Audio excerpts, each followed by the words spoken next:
Hola, buscador de misterios. ¿Alguna vez has sentido que un sueño es tan real que podrías traerte algo de regreso?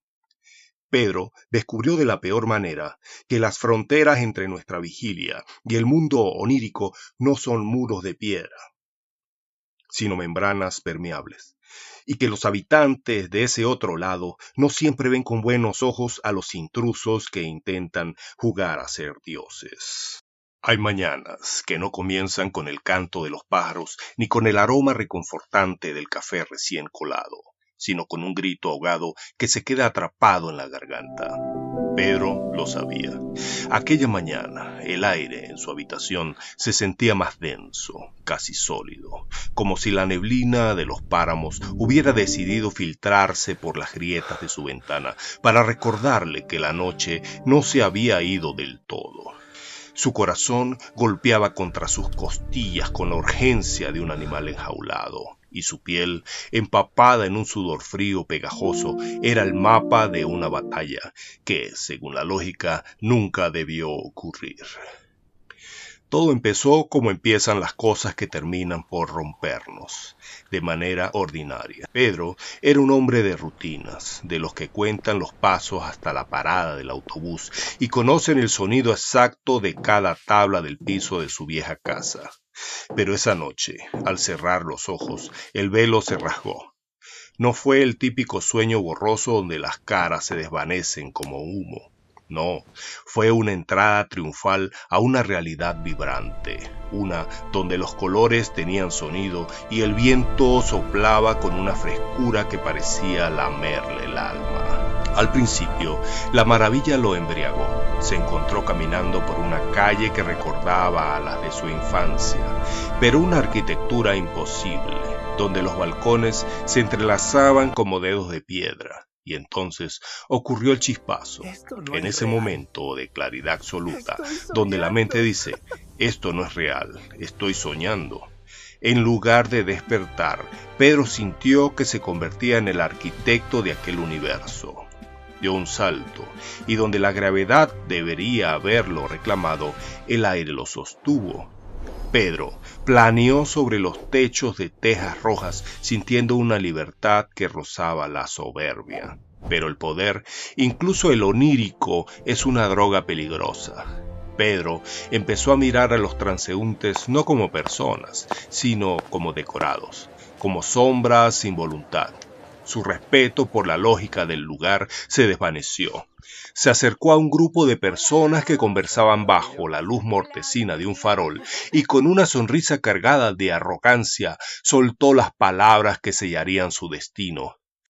Puedo hacer lo que quiera aquí. Total, este es mi sueño. El silencio que siguió fue más aterrador que cualquier trueno. Las expresiones de la gente, hasta entonces amables y cotidianas, se transformaron en máscaras de una furia ancestral. No eran personajes de su mente, eran defensores de su territorio. Un hombre, de hombros anchos y mirada de pedernal, dio un paso al frente. Pedro, aún confiado en su invulnerabilidad, no retrocedió, hasta que vio el primer movimiento. Fue rápido, violento, real. El hombre lanzó un golpe que Pedro logró esquivar por milímetros, pero antes de que pudiera burlarse, un segundo impacto seco y contundente conectó directamente con su ojo derecho. El dolor fue una explosión de estrellas blancas. Pedro cayó sentado sobre las baldosas frías y por primera vez en su vida lúcida sintió miedo. Un miedo primario, viscoso. La multitud empezó a cerrarse sobre él. Ya no quería ser el dios de este mundo, solo quería escapar. Se levantó como pudo y corrió. Sus piernas, que antes lo impulsaban hacia el cielo, ahora se sentían de plomo. Intentó volar, pero solo lograba planear unos pocos metros antes de que el cansancio lo devolviera al suelo. La multitud no gritaba, lo perseguía con una determinación silenciosa y rítmica que le helaba la sangre. Cada esquina que doblaba parecía llevarlo más profundo al centro de su pesadilla. La calle se estiraba, las sombras cobraban vida y el aire se volvía irrespirable. Al pasar por una esquina, un niño que sostenía un vaso con un líquido oscuro lo miró con una frialdad que no pertenecía a la infancia. Justo cuando los hombres furiosos estaban a punto de alcanzarlo, el niño volcó el contenido del vaso sobre su rostro. El frío del líquido fue el último estímulo antes de que la realidad reclamara su lugar. Pedro despertó de golpe, jadeando, con la cara empapada y el pecho ardiendo. Solo fue una pesadilla.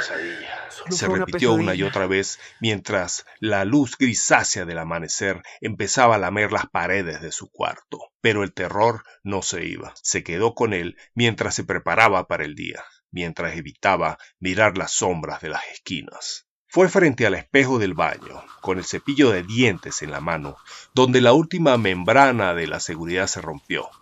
Al levantar la vista, vio su reflejo. Un hematoma violáceo, profundo y perfectamente definido enmarcaba su ojo derecho.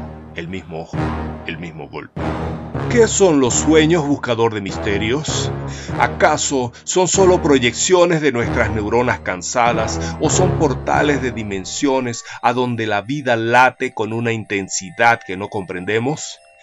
Quizás cuando logramos la lucidez, nos convertimos en virus, en intrusos, en un sistema que tiene sus propios anticuerpos. Esa gente del sueño, ¿llevan ellos una vida real cuando no los estamos mirando? ¿Son ellos los que sueñan con nosotros y nos ven como sombras pasajeras en sus noches? La marca del rostro de Pedro es un recordatorio de que hay verdades que no se pueden explicar con la ciencia, secretos que solo la montaña y la bruma conocen. Algún día, tal vez, entendamos que el velo es más delgado de lo que creemos y que cada vez que cerramos los ojos estamos cruzando una frontera donde nuestras acciones tienen consecuencias que pueden sangrar en la vigilia. Si te ha gustado esta historia y sientes ese escalofrío que solo la verdad puede provocar, no olvides darle like para que este relato llegue a más buscadores de lo desconocido. Suscríbete y activa las notificaciones. Déjame en los comentarios, ¿has traído alguna vez algo de tus sueños? Los leo. Hasta la próxima, si es que el velo nos permite volver a encontrarnos.